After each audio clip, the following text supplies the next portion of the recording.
It's the 8th of April 2026. Welcome to Light TV Main News. Quote of the day. Wisdom is the principal thing. Therefore get wisdom, and with all thy getting, get understanding. Proverbs 4 verse 7. The headlines. Chivolia woman admits child care offense. Tobacco farmers demand early price announcement ahead of April 13 market opening. And Zambia Under-15 End CAF campaign on high note. With the news in detail, my name is Joel Chisompola. Zambia and Egypt have deepened strategic cooperation aimed at strengthening environmental oversight in the petroleum sector following high-level talks in Lusaka.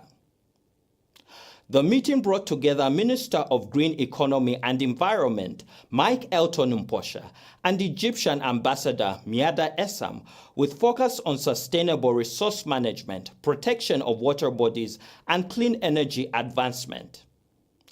Mr. Mposha emphasized the importance of preserving Zambia's vast freshwater systems, cautioning that unchecked petroleum activities could pose significant ecological and health risks. He stated that enhanced collaboration with Egypt will support the adoption of global best practices and innovative solutions to ensure environmental sustainability. Meanwhile, Ambassador Essam reaffirmed Egypt's commitment to the partnership, disclosing plans to expedite a memorandum of understanding on environmental protection. She further revealed that a delegation of Egyptian petroleum and environmental experts is expected in the country between June and July this year. Both parties also resolved to strengthen technical capacity and emergency response mechanisms to mitigate environmental hazards, including oil spills.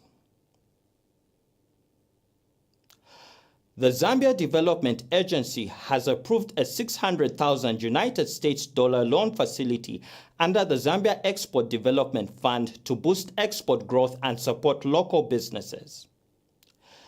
A $400,000 United States equivalent to approximately 10.8 million kwacha has been allocated to youth-led export enterprises to help young entrepreneurs access finance and expand into regional and international markets. The remaining $200,000 United States, about 5.4 million kwacha, will support small and medium enterprises supplying goods and services to the mining sector, strengthening local participation in the mining value chain. The financing program is being implemented in partnership with the Ministry of Finance and National Planning and the European Union, aimed at promoting export diversification and economic growth. Zambia Export Development Fund Manager, Dr. David Chewe, says prioritizing youth-led businesses reflects a strategy to expand non-traditional exports and create employment opportunities. The Civil Society Elections Integrity Forum has condemned calls for international partners, including the European Union, to suspend funding to the Electoral Commission of Zambia, describing the move as unpatriotic and harmful to democratic practices and processes. CSE-IFZ Chairperson Solomon Ngoma says such actions could undermine democratic institutions and negatively affect Zambia's international standing. Mr. Ngoma has urged the Electoral Commission of Zambia to uphold transparency and ensure free, fair, and credible elections, allowing all eligible presidential candidates to participate. He has called on President Hakainde Hichilema to appoint 2 new electoral commissioners to fill existing vacancies, stressing the importance of a fully constituted commission ahead of the elections. Mr. Ngoma further appealed for peaceful participation, urging citizens, especially the youth, to reject political violence during the electoral period. We strongly condemn the recent calls by certain stakeholders urging the European Union and other international partners to suspend funding to the Electoral Commission of Zambia. Such calls are unfortunate and unpatriotic. Any attempt to impose sanctions on ECZ risk undermining Zambians' democratic institutions, damaging the country's international reputation, and creating long-term consequences that would take years to repair. As Civil Society Elections Integrity Forum Zambia, would like to urge ECZ to remain steadfast in its mandate of conducting free, fair, and credible elections. The Commission must avoid repeating the mistakes made by Senegal's Independent Electoral Commission, which undermined public trust. ECZ must ensure that every qualified presidential candidate is allowed to participate and the electoral process remain transparent and inclusive. We further appeal to President Hakainde Hichilema to urgently appoint 2 new commissioners following the retirement of Mr. Ari Smwinga.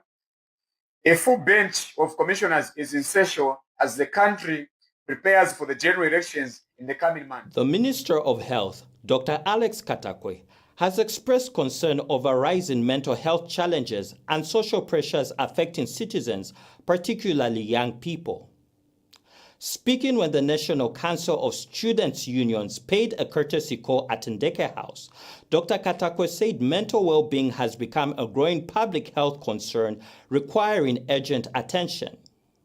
He has called for increased awareness, early intervention, and collective action to address emerging mental health issues. The minister further stressed the need for open dialogue and support systems within institutions to help those affected. Yeah. Just yesterday, the president of the University of Zambia Student Union called upon us to consider upgrading the University of Zambia clinic to a first level hospital so that it is able to cater even for the surrounding community, looking at the number of students. That can be extended to other institutions. So you have our support as the Ministry of Health looking into that. We assure you about the recruitment to be fair and transparent, even going forward for many other recruitments to come, so that we consider the Gen Z, so that we don't have a situation that affects problems. Because we are so powerful too, that we can even paralyze the nation. We saw our friends made the members of parliament scamper in Kenya for the first time. Such members even knew that there were tunnels where they could escape. That was because of the voice of the young people. So we don't take it for granted. We treasure this partnership. We treasure your voice, and we treasure what you have spoken. The Basic Teachers Union of Zambia, BETUZ, has commenced the nationwide distribution of 90,000 branded wrappers to its members across all 10 provinces. Union Secretary General Henry Sinkala says the exercise follows earlier logistical challenges that delayed the consignment. Mr. Sinkala has assured members that all eligible teachers will receive the rebranded wrappers despite ongoing end-of-term assessment in schools. He says the union has since resolved to intensify distribution at the start of the next school term when most teachers will be readily available. Meanwhile, Mr. Sinkala has expressed appreciation to the Republican President Hakainde Hichilema for gracing the Antusa Livingstone gathering, describing it as a sign of commitment to unity, dialogue, and the growth of the education sector. Ladies and gentlemen, we proudly unveil the new improved wrapper, redefined in quality, design, texture, and brand. So this innovation symbolizes our commitment to excellence and modernization, ensuring that our union's identity is carried with pride and distinction. As a trusted voice, BETUZ, we will remain accountable to our members by honoring our promises. Every member, male and female, like I've earlier pointed out, will receive their wrapper as a mark of respect, dignity, and belonging. I thank you. We take our first set of commercials. I'll be right back.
very welcome to Kisha Classical Tour, where style meets affordability.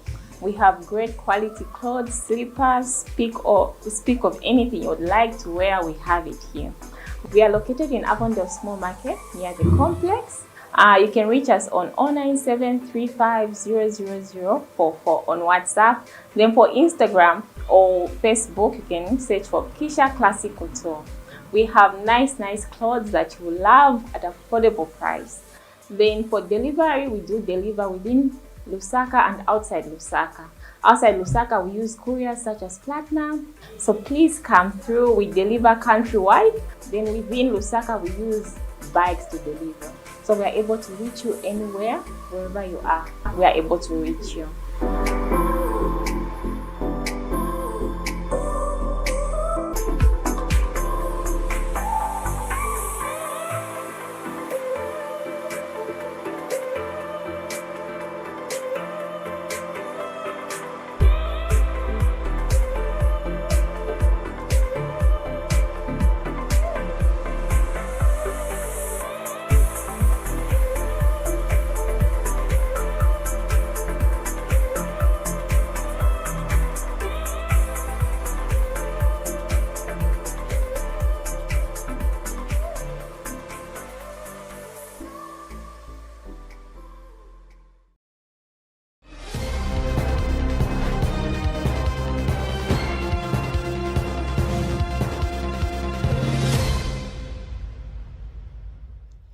Welcome back. Thank you for staying tuned. We continue with the news. A 36-year-old woman of Chibolya in Lusaka has pleaded guilty to operating a child care facility without authorization from the Department of Social Welfare. Josephine Hamawa is facing one count of prohibition of establishing a child care facility without official approval.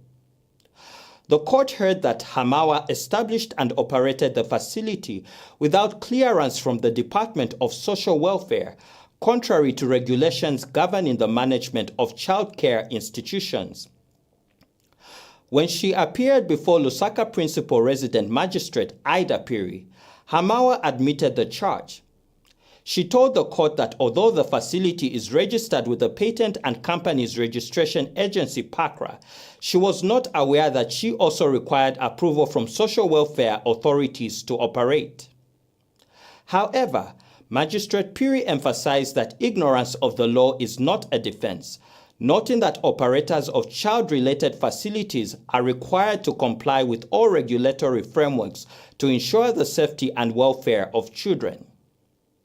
The court has since adjourned the matter to April 9, 2026 for reading of facts and possible sentencing, following an application by State Prosecutor Nkwashi Banda to file detailed written submissions.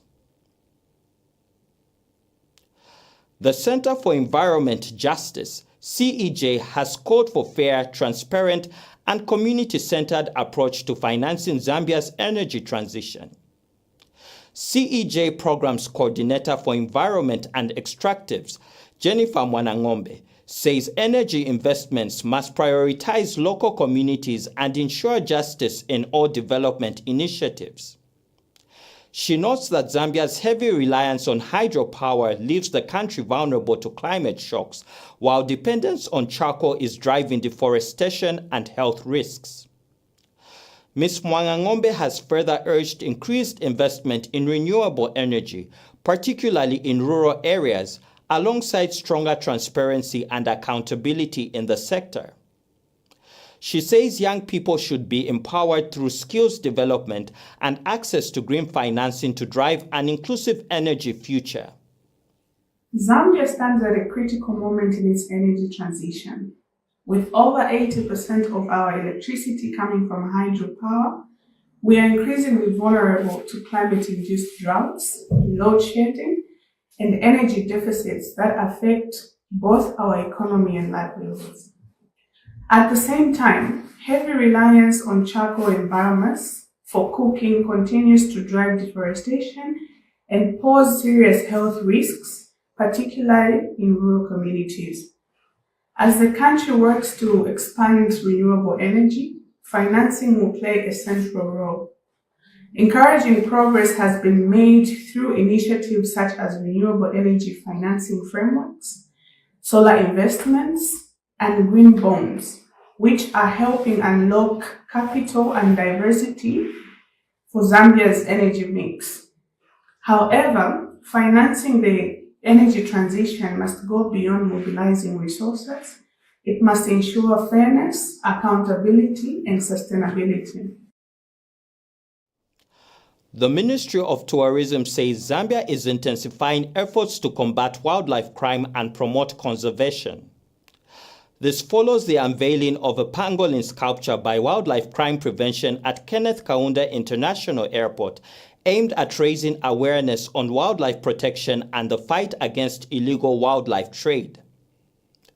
Permanent Secretary Evans Muhanga said the installation serves as a powerful reminder that Zambia's wildlife is worth more alive than dead. He noted that despite challenges of poaching and illegal trade, government has strengthened legislation and partnerships to protect key species such as elephants and rhinos. Mr. Muhanga has called for collective responsibility in safeguarding the country's natural heritage for future generations. Distinguished guests, ladies and gentlemen, through the Wildlife Act number 14 of 2015, we have strengthened penalties against wildlife crime. Through the National Policy on Environment of 2016 and our broader commitment to sustainable development, we are ensuring that conservation remains at the heart of our national agenda. We are also implementing the 8th National Development Plan, which recognizes tourism and wildlife as key drivers of economic growth, job creation, and community development. And importantly, through the Department of National Parks and Wildlife, working closely with partners such as Wildlife Crime Prevention, Zambia, we are strengthening enforcement, improving surveillance, and enhancing community involvement. Tobacco farmers in Eastern Province have urged the Tobacco Board of Zambia, TBZ, to urgently disclose the buying price for this year's marketing season ahead of the official market opening scheduled for April 13, 2026. One of the farmers, Mr. Ebo Chingwala, says the delay in announcing prices has created uncertainty, making it difficult for growers to adequately plan for production, sales, and loan repayments. The farmers stress that timely price disclosure is critical, particularly for those operating under farming loans. Meanwhile, concerns have also been raised over currency fluctuations, with growers warning that reliance on the US dollar may result in reduced earnings. They are now appealing for stable and transparent pricing mechanisms as the marketing season opens. First and foremost, as farmers, we do not know the selling price. We are calling for the announcement of crop prices in advance. We are also concerned about some companies that are indicating they will buy tobacco based on the tonnage given to farmers from their farming inputs. Secondly, I'm speaking on behalf of all farmers. I know how burdensome farming can be, especially due to lack of capital. Some farmers take loans to support their farming activities, while others are independent. How then can we progress in farming under such conditions? Tobacco is the main cash crop that sustains us farmers.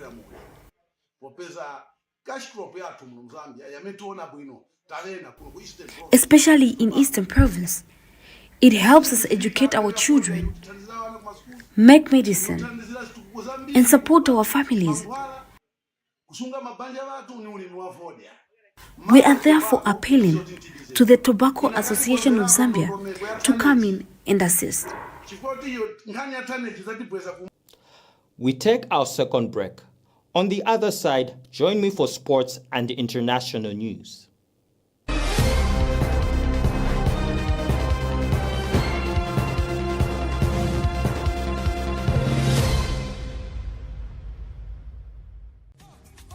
Christ Life is more than a school. It's a nurturing community. Our qualified teachers use innovative methods that keep the minds and hearts of our students engaged. Our cafeteria isn't just a place to eat. It's a hub of nourishment and community. Our sports activities are always filled with fun and creativity that promote teamwork and confidence in every child. With access to the latest educational software, learners are prepared for the digital age with confidence and creativity, empowering students with skills in and out of the classroom. Swimming is a life skill that is cardinal for survival. Our ballet programs teaches more than just dance. It installs grace, discipline, and expression. The heart of knowledge builds in our school library with a wide collection of fiction, non-fiction, reference material, and digital resources. Our school offers exciting and safe playground facilities for both ECE and primary students. Safety is our top priority, and our drivers are carefully selected for their professionalism and commitment to the well-being of our students. At Christ Life School, we believe education is not just about passing exams. It's about preparation. So, if you are looking for a school that feels like home, where your child will be known, loved, and challenged to reach their highest potential, then Christ Life School is the place.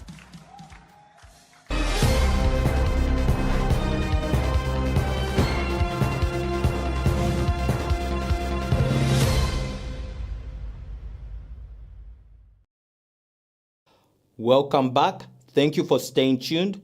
We continue with the news. And sports news. Zambia's under-15 boys football team has ended its campaign at the CAF African Schools Football Championship on a positive note after securing a ranking match victory over host Zimbabwe in Harare. The young Chipolopolo, however, exited the main competition stage at the group stage after recording a mixed run of results. They began with a 1-0 draw against Tanzania, suffered a 2-0 defeat to Benin before bouncing back to hold Senegal to a 1-0 draw. In their final outing, forward Alan Chinambu starred with a clinical brace in the 6th and 26th minutes to inspire Zambia to victory over the hosts at Gateway High School. Despite the early exit, head coach Evaristo Mkandawire expressed disappointment but praised the team's development and growing potential, saying the experience will benefit the young players going forward. Team captain Thabo Sindwa described the tournament as challenging but rewarding, adding that the exposure has given players a platform to develop and showcase their talent. In international news, opposition leaders in Zimbabwe have raised concerns over proposed constitutional amendments they say could significantly reshape the country's electoral system and extend presidential power. The changes being considered would allow parliament, rather than voters, to elect the president and extend the presidential term from 5 to 7 years. Critics, including former Finance Minister Tendai Biti, have described the move as a slow coup, warning it could undermine democratic processes. However, the ruling ZANU-PF party has defended the proposals, saying the reforms are aimed at creating a more efficient and less costly governance system. Public hearings on the draft legislation have drawn mixed reactions, with some citizens expressing support for the changes, while others warn they could delay elections and extend President Emerson Mnangagwa's stay in office beyond 2028. We move on to our weather forecast for the 8th of April 2026. The Zambia Meteorological Department says northern parts of the country, including Luapula, northern, Muchinga, and eastern provinces, as well as northern parts of northwestern and Copperbelt provinces, will be mainly cloudy, windy at times, and warm this afternoon and evening. These areas are expected to experience isolated rain showers, thunderstorms, with maximum temperatures ranging between 22 and 30 degrees Celsius. The evening will remain mainly cloudy, windy, and mild with occasional thunder. In contrast, western, southern, Lusaka, and central provinces, including southern parts of northwestern and Copperbelt provinces, will be partly cloudy, windy at times, and warm to hot, with a chance of isolated showers. Temperatures will range between 23 and 32 degrees Celsius. This evening will be mostly clear with few clouds, windy at times, and warm to mild conditions. Looking at yesterday's highest temperatures, Mfue, Senanga, and Livingston recorded 32 degrees Celsius. Kafue Poda, Magoye, and Kaoma reached 31 degrees, while Sesheke, Mongu, Kabwe Agro, Msekera, Ndola, and Mumbwa recorded 30 degrees Celsius. Kalabo, Kenneth Kaunda International Airport, Kabwe Met, Kafironda, and Kawambo recorded 29 degrees Celsius. This weather update is produced by the Zambia Meteorological Department under the Ministry of Green Economy and Environment. That note brings us to the end of the main news, but before we go, a recap of the headlines. Chivolya woman admits child care offense. Tobacco farmers demand early price announcement ahead of April 13 market opening. And Zambia Under-15 End CAF campaign on high note. Thank you for tuning in. Stay inspired.